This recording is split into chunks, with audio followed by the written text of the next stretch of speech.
Welcome everybody, episode 5 of the Pitch Perspective, titled Bouts in Southern California.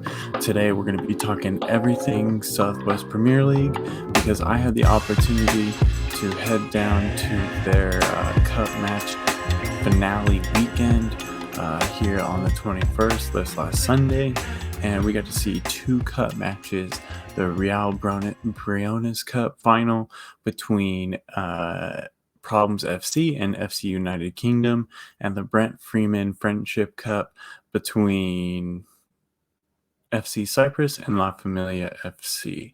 So we're going to be talking about those two matches at length.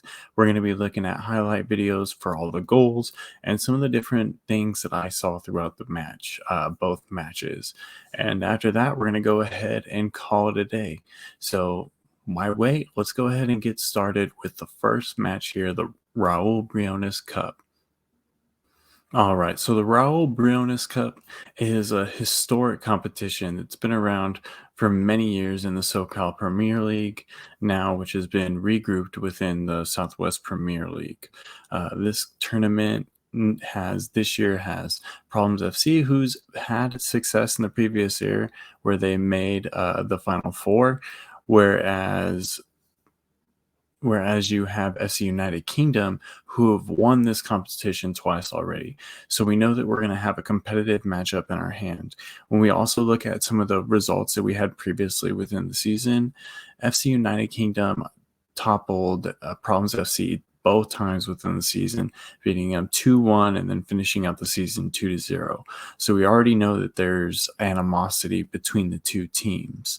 So, while you had one team in Problems FC lose twice within the regular season, this chance within the finals is huge because they have an opportunity to wipe that slate clean, because if they win, that's the only thing that matters. They get to lift that trophy right in FC United Kingdom's face. So what we're going to do, we're going to go ahead and take a look at this match and the highlights.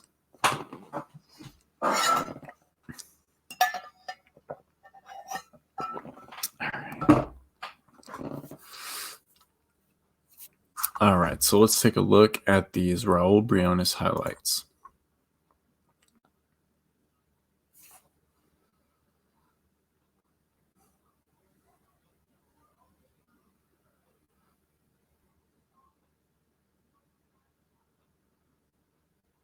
All right, so the first one, we got a set piece here. This is Carter McGee. Carter McGee was a towering center back. Not only did he have the height, he was really wide as well, very muscular, very tall. So when you're going up a team like FC United or against Problems FC, you can see that there's an apparent size discrepancy, and that advantage is definitely going to FC United Kingdom. And you can see in this first goal within the 9th minute how quickly Carter McGee can get up there and just dunk on the Problem FC defenders.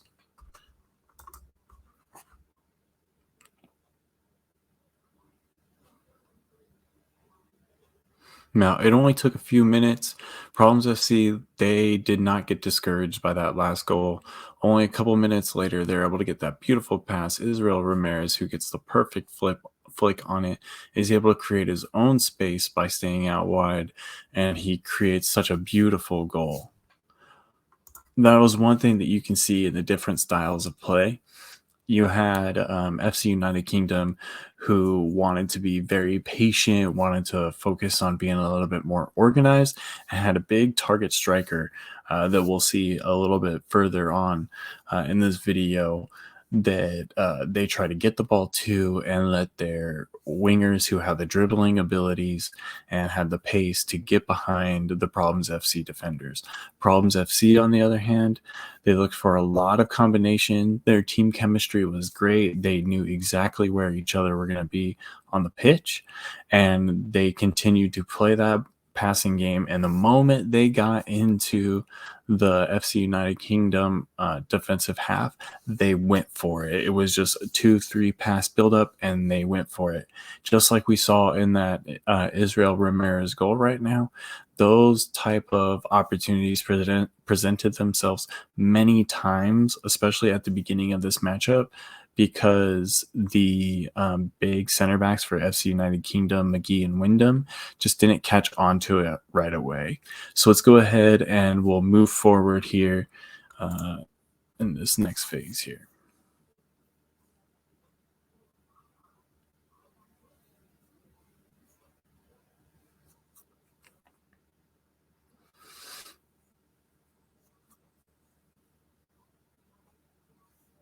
So we got Miguel Espinoza. Let's go ahead and go back a little bit, get a little bit of context here, since I kind of talked about everything else here.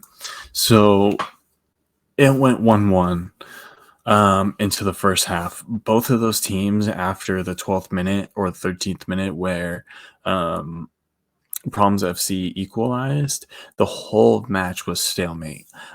Each attacking team went back and forth. They traded blows. They traded chances. Each of them got great chances. Both goalkeepers showed up. Badagan, the FC United goalkeeper, man of the match performance. He made so many big saves, multiple in a row, to keep his team in the match. Honestly, if he wasn't in between the posts, I don't see FC United Kingdom winning, because Problems FC, in my opinion, looked better on the pitch. The way they moved the ball, the way they attacked.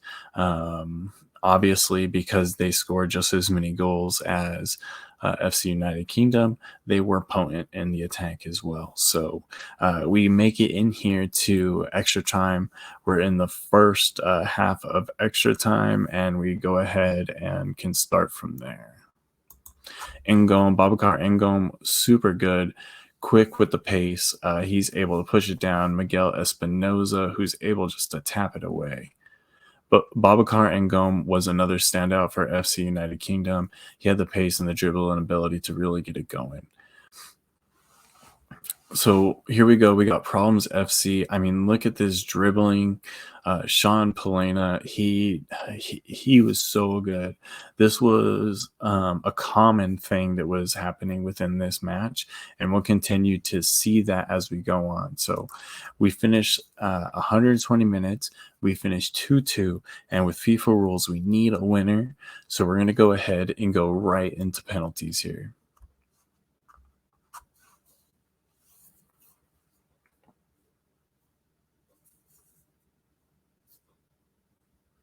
So first up, we're going to have FC United Kingdom.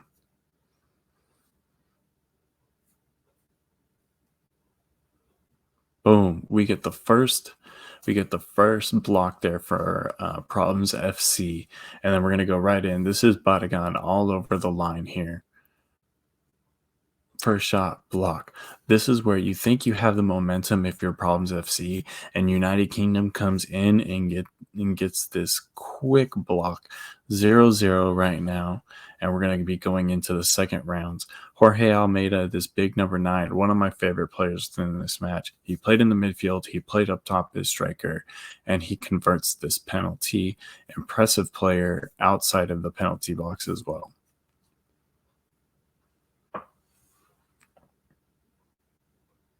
Badagan, man of the match.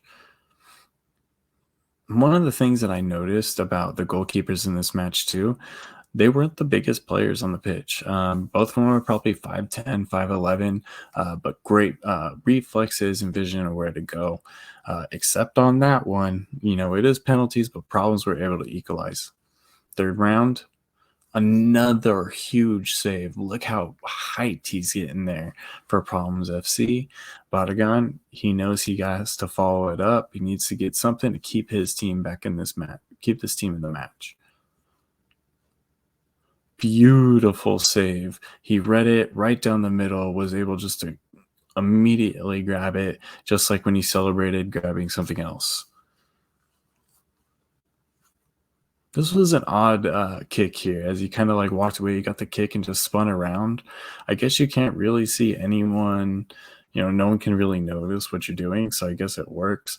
Captain Garrett Thorpe, he converts it. We're at 2-1. This this one right here was heartbreaking. Alex Claudio had a chance to keep him in the game, missed it, and it is sealed right here. FC United Kingdom win their third Raul Briones Cup. And what's special about this one?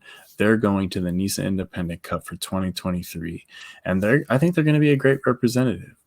So now let's take a look at some of these highlights for Problems FC. Like I said, I love the way they played. I thought they played the better match in this, even though that they lost. Here you can see Kentrell Dorsey, one of my favorite players. His movement from the wing, able to move striker, cut down and create space as he pulls McGee and Wyndham, out of line, works really well throughout the match. Carter McGee gets a handball, definitely suspect handball. We'll go back here a little bit, see if we can get a better view on that. All right, so we'll see it swing in. Let's see if I can get a pause here. I mean, I don't know about you, but that was something there. So I honestly think it is. But you have to get the calls going, and it's not there. And that's kind of what happens. That's how the game lies, right? Like, you need to make sure that you can convert. So here we go. Kobe Jacobs, he just tucks down, has that nice little sneak, goes around, goes in there. Kentrell Dorsey had great vision with this match to know that he was going to be offside there. He's got a streaking winger, and he can just let him take the run. Another one of my favorite players in this match, Steven Ramirez. Of course, he has the same last name as me, so I'm biased. But using his dribbling ability to draw a penalty right here. Unfortunately, the penalty wasn't converted. But, you got to do what you can inside the box. Miguel Moreno, did what he could. He has history of scoring big games. Unfortunately, it wasn't there. We already saw Poleno's dribbling goal where he went around people. I mean, he's just doing the same thing.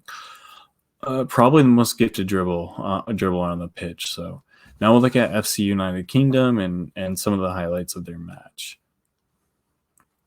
So their big target striker that we talked about, Enstead, found himself lonely in a lot of different positions. This made it hard for his team to connect with him, but it also gave him this spark, these moments where you had the other center backs just totally focused on him occupying, and you'll see it throughout the match. Just even within this one highlight, you can see that it happens in two separate occasions.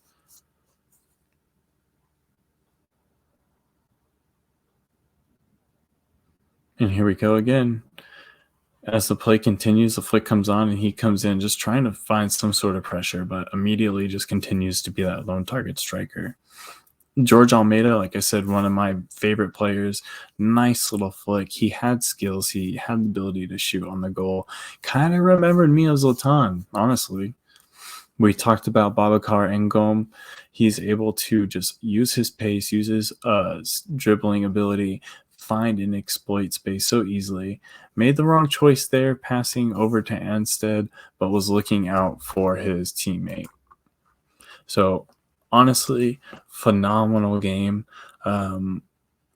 Overall, it finished 2-2. Like I said, FC United Kingdom, they're going to go ahead and move on to the Nisa Independent Cup for this 2023 year. I think they're going to be very good representatives of Southwest Premier League. They have a veteran squad. You can see in this match, which I recommend that you go and watch this match. You can see in this match how talented they are, how well organized they are, and how well coached they are, because one of the things that you don't see in the clips is how well they adjusted from a coaching perspective. one of the things that they were um, being beaten at was just losing the midfield battle and getting broken on, or having problems break on them. And the times that they were successful in stopping problems was when they were able just to slow that momentum before, they have a mismatch, before a problem has a mismatch on FC United. For example, if problems was breaking down the pitch, it only took them, one to three passes to find their way into the box so they can get a chance. But if FC United Kingdom can delay those passes just for a short moment, or even just kind of create some sort of congestion around the ball, that actually gives them enough time to come in and FC United Kingdom and defend what's going on. So what they did, made the adjustment, pulled like a double pivot, pulled them in so that way they can continue to break up play in the midfield and launch their attacks through possession, just like they had normally been doing. Possession with a target striker, with quicker players playing off them. And for Problems FC, just a complete different style of play, like we talked about, on the floor, quick pace. Some of the adjustments that they made is they pushed up some of their players to deal with some of the bigger FC United Kingdom defenders, because I mean they were losing that size battle. On top of that, they got very aggressive within the attacking possessions. And what they would do is they would use their wing backs similar to like the modern game, and they would really just push them up. I mean, the gap between their two center backs and the two wing backs was pretty far. I mean, these wing backs were way in the midfield, but they needed that to continue to push for this, because when it's a championship match, you don't want to get into penalties, because as we saw today, FC United Kingdom, who in my opinion played the better match, like I've said, you can lose when you make mistakes. You can lose when you don't convert your opportunities. And as you saw in this match today, you can lose when it comes to penalties. So overall, phenomenal match. I'm glad to see FC United Kingdom win this one. Such a highlight to the day, and be able to call this with Art Eftekhari, who calls the Nisa matches.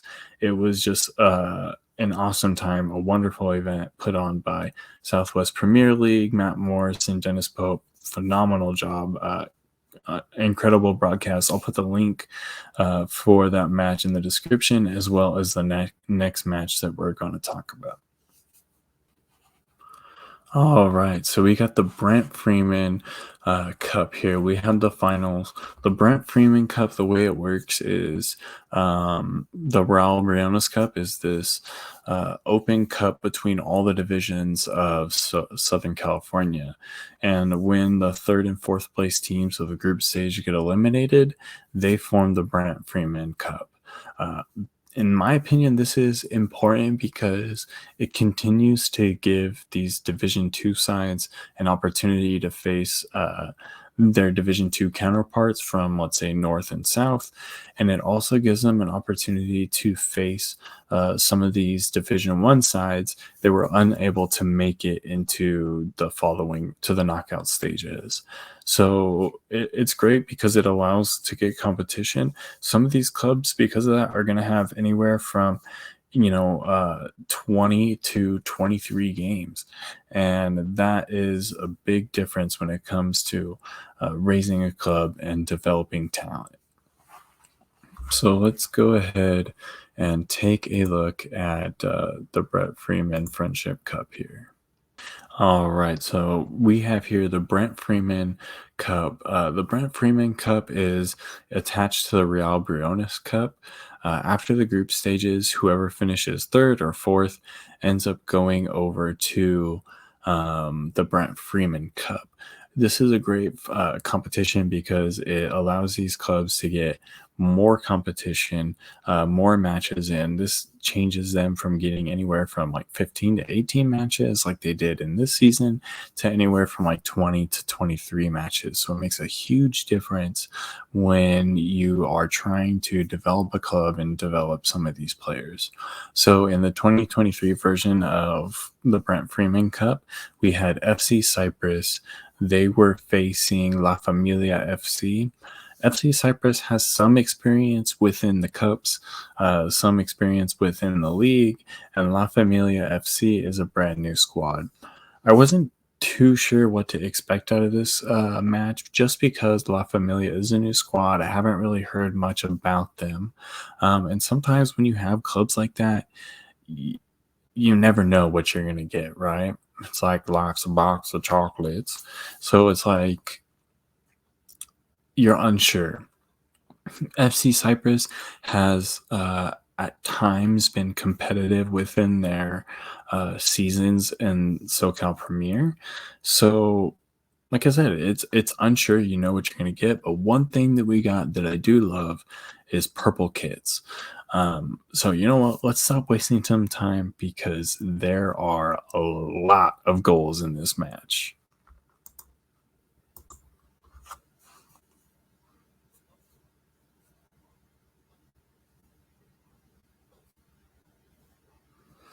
All right, so as you can see, we're already heading into the fourth minute. Their keeper Ambrose, like we'll show you in a minute, always wanted to play sweeper keeper. Miles Matoyer was all over the FC Cyprus backline. Goal one, fourth minute. Here we go. 7 minutes later, off a corner. You know, a little foul play in the box, knocking over La Familia attacker, and then you see Maxwell Rodriguez just slot that home. 7 minutes later, we got another goal. And look at here we are again. Here we are in the 14th minute. Like I said, there's a lot of goals, and it's not going to bode well for one of these sides here. Dispossession, you can see the pressing ability from Miles Matoyer just continued to cause problems for FC Cyprus. They just can never really stop what was happening from Los Angeles or La Familia, Jesus. But you saw there Jose Pina getting that goal there. This goal right here, unexpected. Screamer Roman Delgado Jr. picked his spot. Look, it's already 4-0 within like the 35th minute. Now we get to the second half. There really was no adjustments made except for La Familia switched out their goalkeeper. Teams made a couple subs, but the game plan stayed the same. Here we go at the start. We're at the 64th minute. Raul Pena, like the name of the club suggests, La Familia getting that goal to match Jose Pena.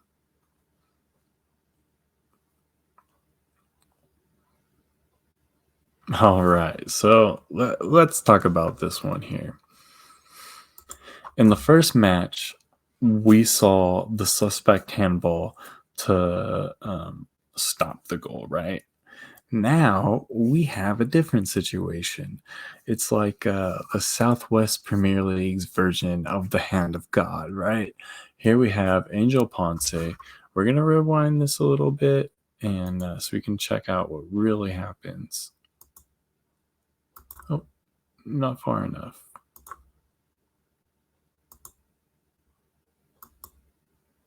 So I think it's pretty easy to tell that this is a unnatural position here. But let's take a look where the ref's at. So I don't see it. We have the linesman here. You assume you got the ref over here. But you know what? You have to play with what's going on here. And for this one, it's the hand of God. Regardless of how they protest, Angel Ponce is getting his goal 5-1. This does not settle well with a team in La Familia who's already scored a grip of goals.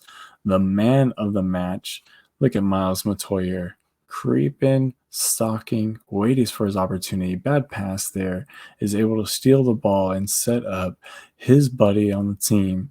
We got a shot easily put away.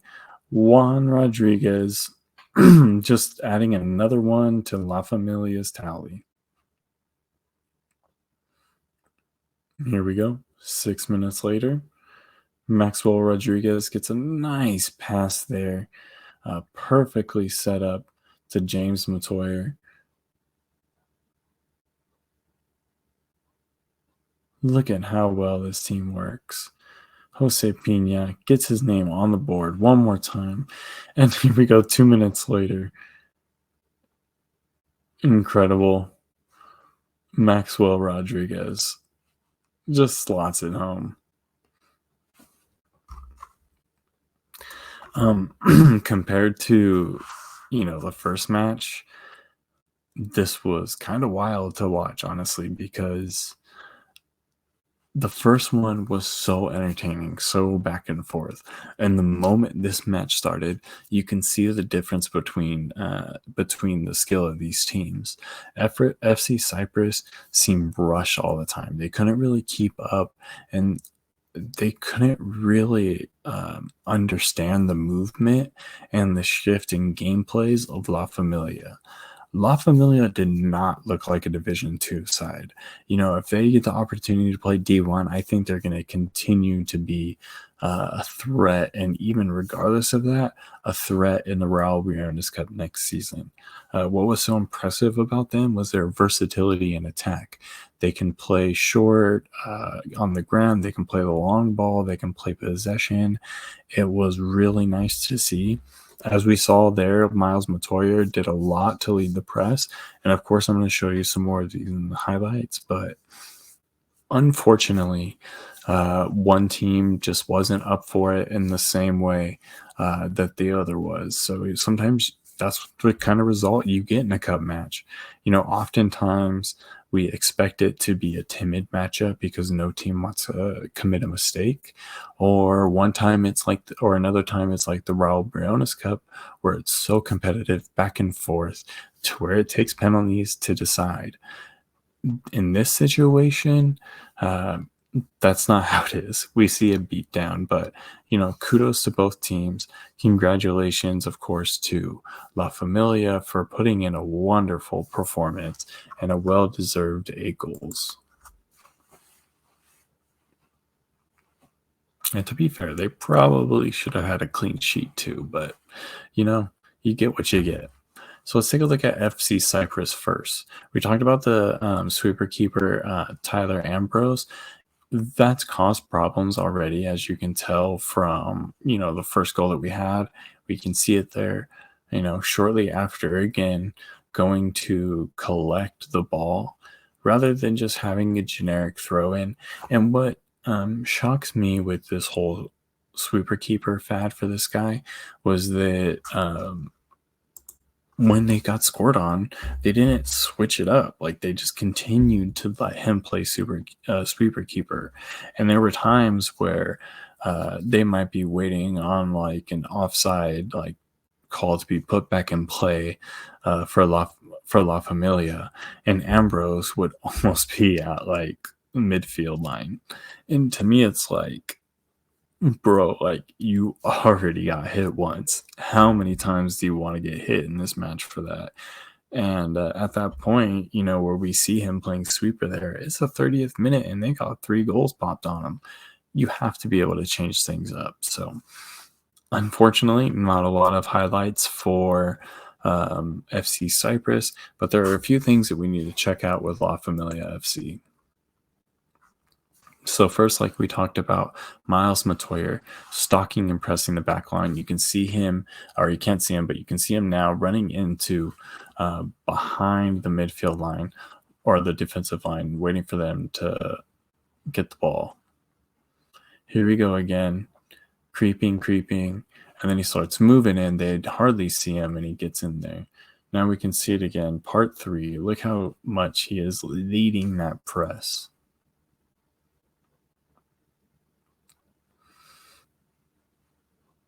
All right, so one of the things, like I said, they were very versatile, like you saw with Miles doing the press. Here we have another possession that's a huge bout of possession with uh, multiple passes here. You'll see it's going to be 12 passes within this one. Very impressive, especially when you see the quality of these passes and the vision that these players are having, even with the dummy right there. This is a team who was poised to win this match from the jump.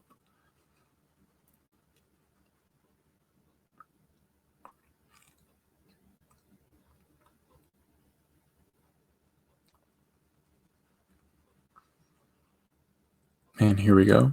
10 minutes later, a similar thing is happening. We're going to see an 11 pass possession.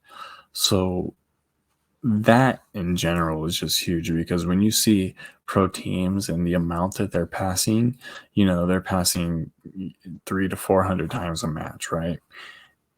When you have in the course of a half and you have multiple attacks that are 10 plus passes, that is going to bode well not only for your possession stat, your control of the match, but your ability to get to that stat of that many passes. And when you get to that many passes, it shows your ability on the ball, how to move it, and your formations movement to anticipate where the ball is going to be. Maxwell Rodriguez had this beautiful shot right here. Not like he needed another one, but just bounced off the bottom. Honestly, missed it. It would have been interesting to see what VAR would have done there. But that's what we got. So overall, two wonderful matches that we got to watch, or that I got to watch. I'm was very happy at the quality of the event that was gone there. There was probably like 100 to 150 people when you count the people who are coming in for the different matches. So really good like fanfare that showed up, and I'm really proud of the event as a SoCal soccer follower because you often on the national scene, you often hear about, the East Coast and the Midwest.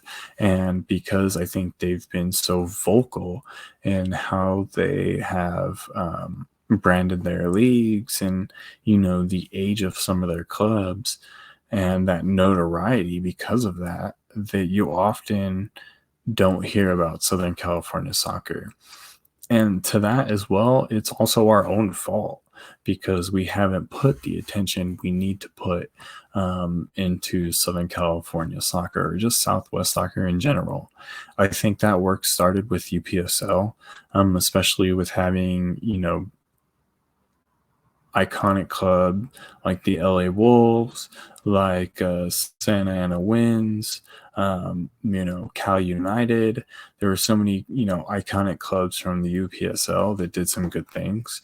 And I think that started the trend of seeing more competitive clubs. And now we have the Southwest Premier League, who I think are setting a whole new bar. And the reason I think that is because A, they're well organized. B, when you look at the amount of clubs they've been able to gather, they're in all these different areas because they're in the South, they're in SoCal, they're in the Bay Area, they're in Arizona, they're in Nevada, and now they're going to be going into New Mexico. And hopefully they can get San Diego going too. So you're looking at all these different regions that they're getting in the Southwest and creating like tons of clubs within that. Also, because of their leadership and staff within Southwest Premier League, they're actually heavily involved in Nissan Nation. And a lot of those clubs that you see in Southwest Premier League also play within Nissan Nation and are showing real skill against some very strong clubs, both within Southern California, Arizona, and Mexico. So we're going to continue to see growth, and we're going to continue to see growth from the regional game, and people will continue to hear of Southwest Premier League. And I think this event in general is a good step forward for the league and a good step forward for local soccer. So I just want to say thank you for jumping into this big Southwest Premier League extravaganza that we had here today. I love I love SoCal soccer, and of course that makes me a little biased. But we have so much talent out here, so it's definitely something that we need to highlight. And of course, as time goes on, we're gonna have more tournaments, more competitions, cup competitions that are going to need to be highlighted, and that's what the pitch perspective is for. So thank you for joining me. Look forward to the continuation of our open system series next week, where we're going to be discussing the final topic and looking to wrap up the open topic, as well as lining up some interviews for the future. So episode 5, I thank you guys for hanging around this long, and let's hit another 5, another 10, 15, 20. Let's keep it going, y'all. Get out there and support local soccer.